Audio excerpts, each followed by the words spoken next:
Okay, today we are playing a game on Busan. We are in the Silver SR range, and we will be playing the first 2 rounds as Hanzo and the 3rd round as Widowmaker. And we are not going to worry about our team comp, because we are in Silver, where people do not know how to play their heroes yet, and as a result, team comps do not function correctly. So there's no point worrying about it that much, beyond like, do you have a tank, do you have a healer? We got both those things, and soon we'll have no choice but to have them. Thank God. Can you imagine if Symmetra, with the roll queue coming in, can you imagine if Symmetra was still considered a support? Oh god, that would be terrible, wouldn't it?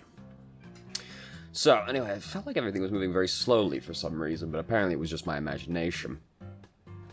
So, we've got our Reinhardt slowly advancing on their Reinhardt.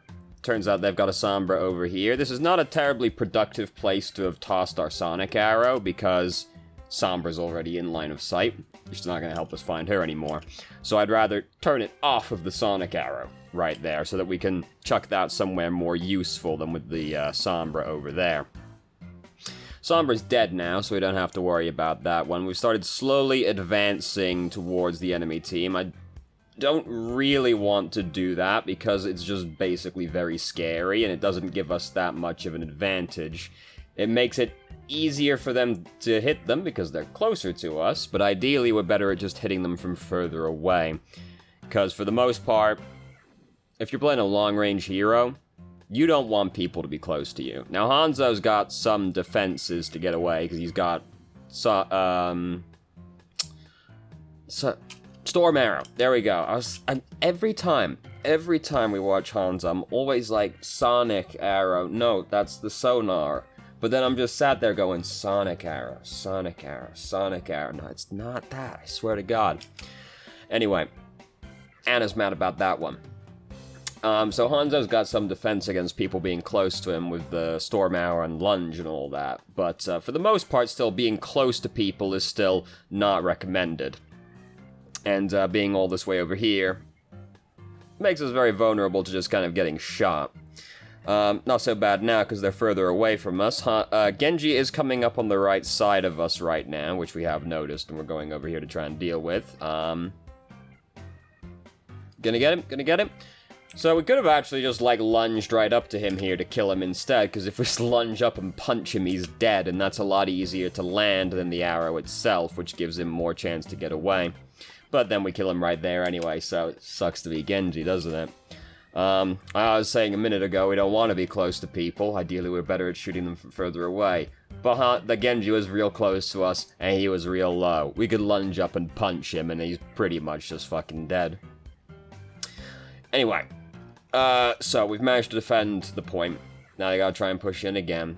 Genji's likely to come up this way a second time, so we want to keep an eye over here. And we've chucked the Sonic Arrow in over there. Not super useful for it to be on Reinhardt specifically, because I mean it's pretty easy to see that guy. The Sonic Arrow would be better positioned. Oh, I forgot to turn the pen on, god damn it.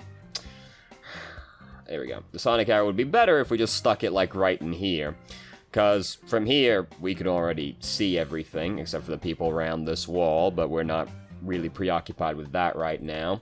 And just also you want to think about, like, is Sonic Arrow being helpful to my teammates as well, right? Because it is a team utility as well as anything else. So it being over here on Reinhardt, they're like, you know, our teams are like, well, I can already fucking see that guy, can I?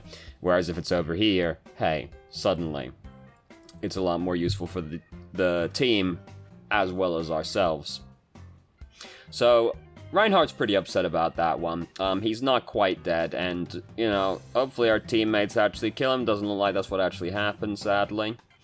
We chucked the Sonic Arrow, the Dragon Strike right through where, our man was getting pinned, so pretty much guaranteed to kill just Reinhardt, but, a little lacking in ambition to go for it basically just on the, Reinhardt, especially when we do have a Zarya on our team, which is one of the few things that we need to really worry about as Hanzo, team comp-wise. Do we have a Zarya?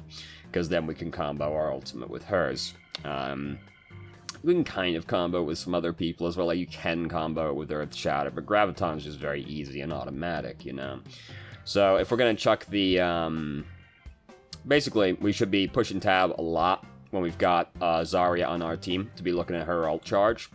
And if we're going to use our ult when Zarya is close to having her ult or has it, we need a really good reason to do so. Because using it by ourselves, if we use it with Zarya, it's like a team wipe or close to. Using it by ourselves, it needs a lot more setup for that to be the case, so the potential payoff is usually lower than if we combo it. Anyway, so we've gotten back to the fight now, and we've almost got Dragon Strike built up again, Hanzo being one that can build his ultimate very quickly. Just very briefly, try not to stand perfectly still while you're lining shots up, because it just makes it way easier for you to get shot. I've played a great many games where I have come around a corner and seen a sniper stood perfectly still and been like, sick, free kill, because then you just get the headshot on him. So try not to stand perfectly still while you're doing stuff, just like bob back and forth a little bit, just so it's not like completely free if somebody comes around the corner and like sees you stood still. It might still be easy for them, you know, depending on the area you're in, but it's not totally free, which is important. She's mad about that. She's over there right now thinking, fucking Hanzo, dude. Fucking Hanzo. So, it's okay. He's not touching the point. Good job, Genji. Good job. Good job. So, first point, we won. Hooray. Tremendous. Second map. The hangar is a lot better for Hanzo, just architecturally, just because there's a lot more confined locations where you can get a lot of value out of Dragon Strike and just, like, spamming into an area, really. If you catch the enemy team coming up any of the entrances that they can take from their spawn with Dragon Strike, shit, dude. That sucks. that really sucks for them. So, this is also a map that's got, like, pretty good high ground over the point, and a lot of geometry that we can use with, wall climb and lunge, which is very nice as well. Where did we chuck Sonic Arrow? Chucked it over there? Yeah, basically at Mercy. Not really a map that's got, like, a lot of line of sight to worry about, except for, like, over in the spawn hallway, so fine, basically. Ooh, she's mad about that. Play against the Hanzo, and you're like, fucking Hanzo. So, Storm Arrow being, or S's, Sonic Arrow being used here isn't particularly productive, because we've chucked it into an area where we can already see everybody. Like, nobody's using cover over there, and there's not a lot of cover on the point to really use, so Sonic Arrow's going, but we can just see everybody, you know? So it doesn't get a lot of value utility-wise, and then we just, like, lunge over here to start fighting them, like, point blank anyway, which I still don't want to do for reasons I stated earlier, about rather just preferring we're further away, but better at aiming, which, you know, is not great advice, but, like, long-range heroes don't like being close to people. So with using the Sonic Arrow right now, the enemy team won't be coming back yet. They didn't die that long ago, so it's going to take them a little bit longer to get out of spawn. Sonic Arrow doesn't have a huge duration, so I'd rather wait until they're getting more in position to actually come. We also don't know that they're going to come through that doorway. There's 3 doorways they could go through, so I'd again rather wait to see where they're coming from first. We may have managed to get the Widow right there, though, so she's mad about that also. She's like, fucking Hanzo. You just walk around the corner, oh, fucking tree. Mercy managed to res the Widow, which is very unfortunate. Now we gotta try and fight the Widow. I actually think Hanzo is, like, massively favored fighting versus Widow, personally. But it is still a scary duel to get into, as any sniper will be. Oh, we got her. Alright. Yeah, I'll nitpick. I would prefer that we changed off of Sonic Arrow before we fired that arrow at her. But we did get the Widow, which is pretty important for us. But ideally, we didn't throw the Sonic Arrow at her, because the Sonic Arrow over there is pretty much useless. But we got the kill on her, you know, that's the important thing, but ideally we didn't chuck the Sonic Arrow at her. So, don't do this if you're playing fucking Reinhardt. I hate when Reinhardt players do this. This Reinhardt right now is accomplishing nothing except giving us something to shoot at, right? Like, we've got nothing to do right now, because we're waiting for his team to come back. Reinhardt could just be waiting for his team to get back and then walk out with his team. Instead, he stood in the open getting shot at, right? Like, just letting us shoot his shield. If he just waits for his team to get back, we've got nothing to do during this period of time except wait for them to get back, and you don't really want to spend time waiting, but inevitably you'll end up spending some time doing that. But now Reinhardt's given us something to do. We can shoot his shield, and ideally shoot him as well if he does something really stupid. Like, don't do what this Reinhardt's doing. Like, he's just given us something to do, and he's accomplishing nothing, except giving us something to do. I guess he ended up distracting us from the Widowmaker right there. I actually didn't see her, because she's fucking rail thin. But she was actually in field of view for a while. To be fair, I didn't notice either. But she was in view for a while. She came through that doorway, and then walked over, and then whoa, hold on a second, and then came back over to shoot at us. So you gotta be careful, you gotta look at the whole screen, which I didn't even do despite not being involved in the game myself right there, so, yeah. But I have a short attention span. It's a problem I have, but you gotta look at the whole screen. Tunnel vision is very bad. So, we just kind of like chucked the Dragon Strike at them right there, huh? So, it's already a little sketchy to be doing this, just because we don't know what's going on over there. And some of our team are dead as well. We did hear Zarya use her ultimate, but we don't know what's going on over there is like my principal issue with just doing it. Yeah, you can't see what's going on. You don't know what's going on because you're coming back from spawn. It's going to be pretty hit or miss whether chucking the dragon in is actually going to do anything. You know? And two of our team were already dead at that point, and we were coming back still. So, it wasn't exactly an ideal fight, even if Zarya did manage to get some people in the Graviton. So, Widow just used Infra Sight, which is very scary, because now peeking any corner is like certain death, unless she's bad. She was probably just like looking over here, like a lot of people are actually like walking back and forth over here. She's like, oh shit. Anna's right next to her, she's probably trying to get her as well. Oh, very scary to be peeking corners versus a Widow though, because if the Widow isn't terrible, it's pretty easy. Arrow over where head will go. Click the man. This is why I think Hanzo is like favored versus Widow though. You have easier access to Infra Sight, and you have more cool things you can do when you're peeking the corner. Because you can lunge around the corner, you can do wall riding and stuff like that, you know? Wall riding. We're not playing Lucia, right? But you can do wall climbing stuff to come around the corner. You can do stuff to like fuck with Widow when you're coming around the corner, which is always very effective when you're playing a peek game with a sniper. So, Widow's over there. She was in field of view for a while. By the time we notice, it's too late. Tunnel vision's bad. I did actually notice her that time. Good job, me, not being involved in the game. So we are briefly changing to Widow now. I remember playing Tracer during this round for like 5 seconds as well, so, you know, we're getting there. We've decided to just go Widow versus Widow. Fair enough. I still think Hanzo's better versus Widow, except on like the really high end of the SR spectrum, where just being able to more accurately click on the badmans is gonna be better. And hit scan's always more accurate than projectile is, you know? So we're getting into the game. She beat us. We did kill their Ashe, so that's nice. I just hate doing the Widow versus Widow fights personally, and, you know, this might just be purely because of, like, my experience with TF2. Where, I played, like, a fucking lot of TF2, dude, and we had a term for snipers that just spent the whole game fighting each other. We called them weighted companion snipers, because they, accomplished essentially nothing except removing each other from the game, because both snipers spent the whole time fighting each other rather than doing anything else. Their whole focus was on the other sniper. So as a result, they weren't doing much. They were just bogging both teams down to an equal degree. And effectively, they were just like weighted companion cubes, which is why we called them weighted companion snipers.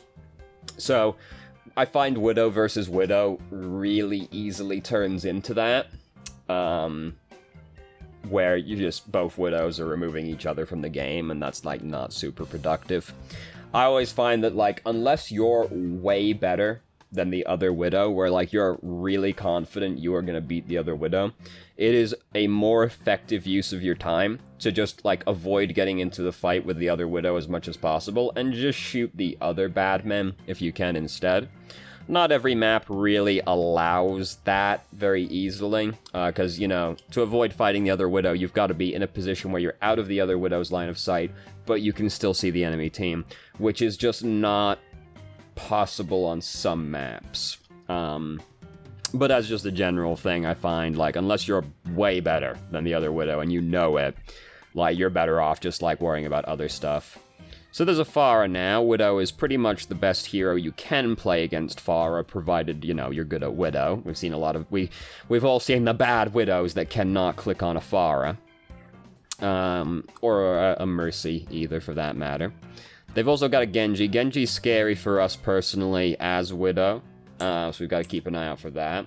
Hold on, I've just realized that I haven't been checking my favorite thing to check with Widowmaker players, and that's if we ever use Venom Mine. So, I'm gonna be watching that real closely, because I've, every Widowmaker game I've ever seen, I've ever made a video for, the Widowmaker never uses Venom Mine, except maybe once or twice, so we're gonna see if we use Venom Mine. And regardless of if we do or don't, I'll talk about Venom Mine later, but let's see if we ever use Venom Mine at all.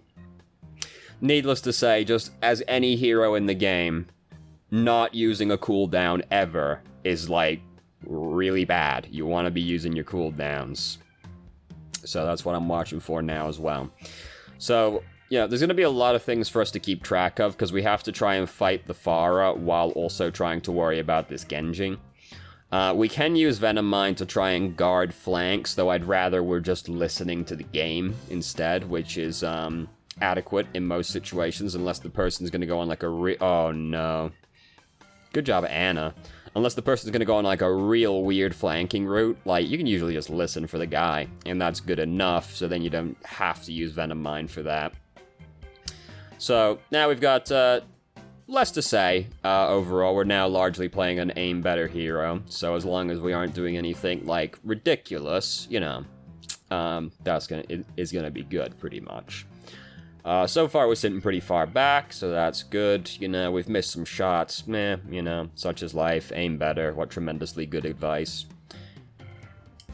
By the way, if you ever, like, show somebody a video and the only advice that they can give you is that you need to aim better, kindly just, like, disregard anything that person ever says to you, because they don't know how to give good advice.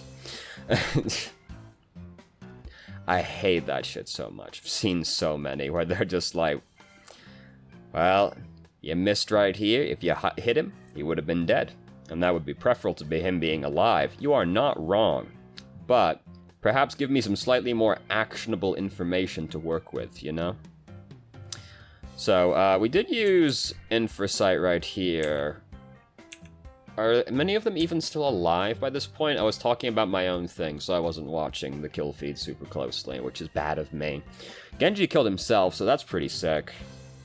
Yeah, half their team is already dead by the time we use Infrasight. Our team is like nobody's dead by that point. So us using Infrasight at this point is a little bit overkill.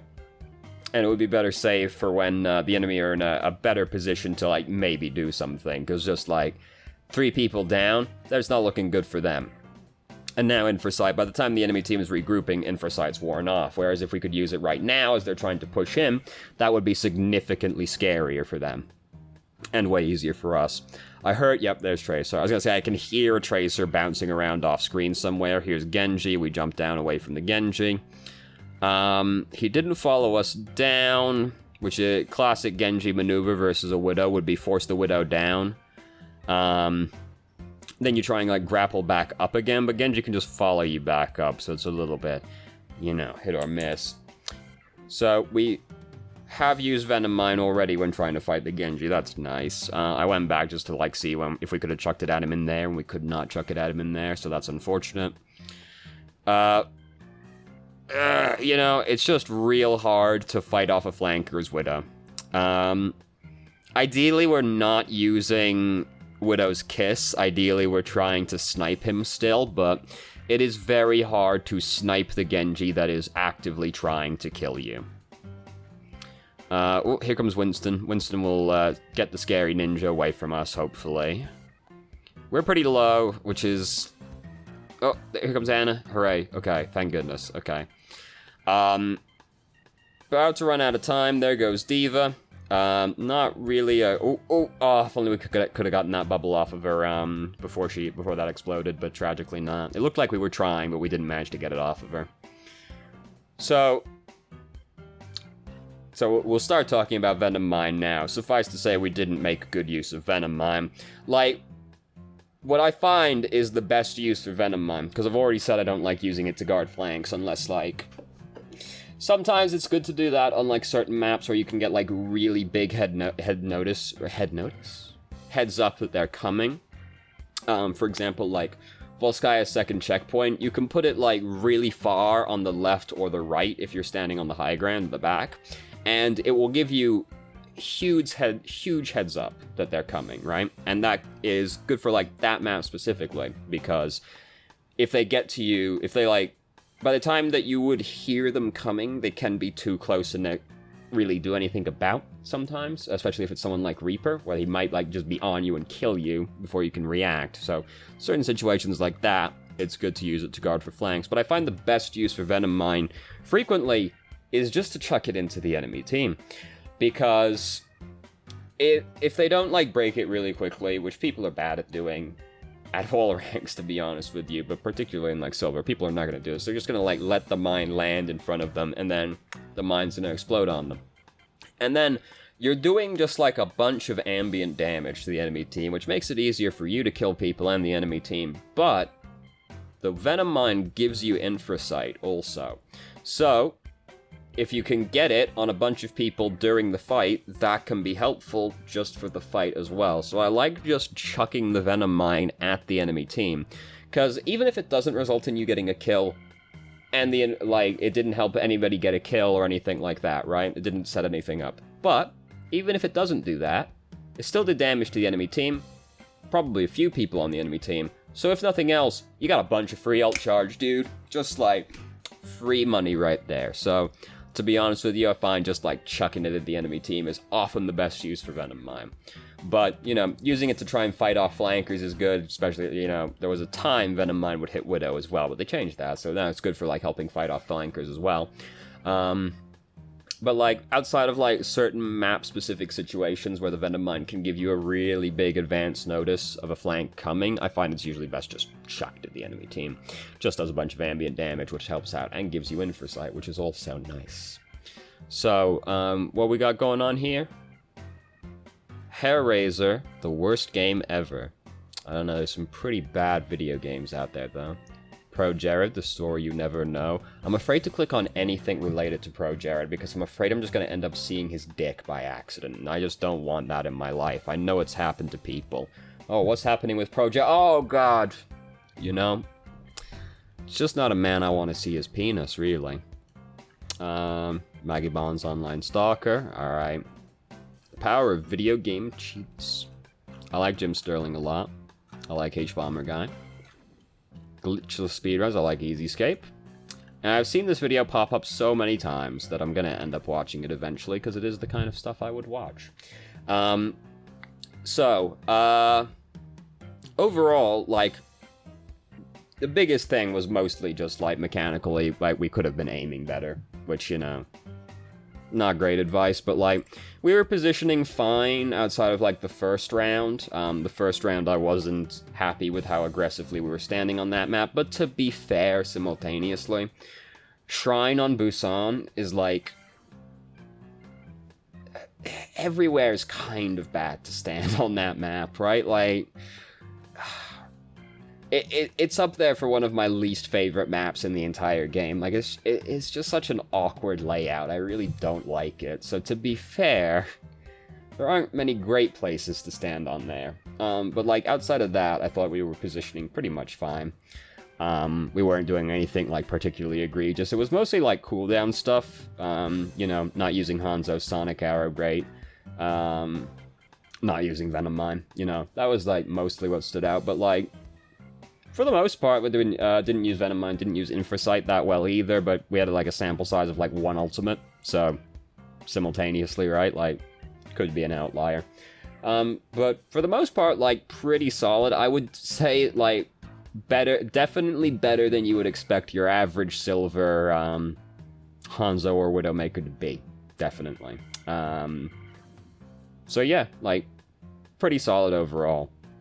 With the biggest thing mostly being mechanical stuff, which can't really help boost that one up dramatically, but overall, pretty good still. So thank you very much for watching if you did. If you have any questions, feel free to ask them. I'm happy to answer. If you haven't already, you could join our Discord and ask questions more directly and have a conversation about them, or just shitpost with us. I've started streaming on Twitch Tuesday, Thursday, Saturday, 8 p.m. EST till midnight EST. There's a link to the channel in the description. And if you managed to make it all the way through the video and somehow still enjoyed it, please like the video and subscribe for more content of middling quality in the future. And I hope you found the video helpful.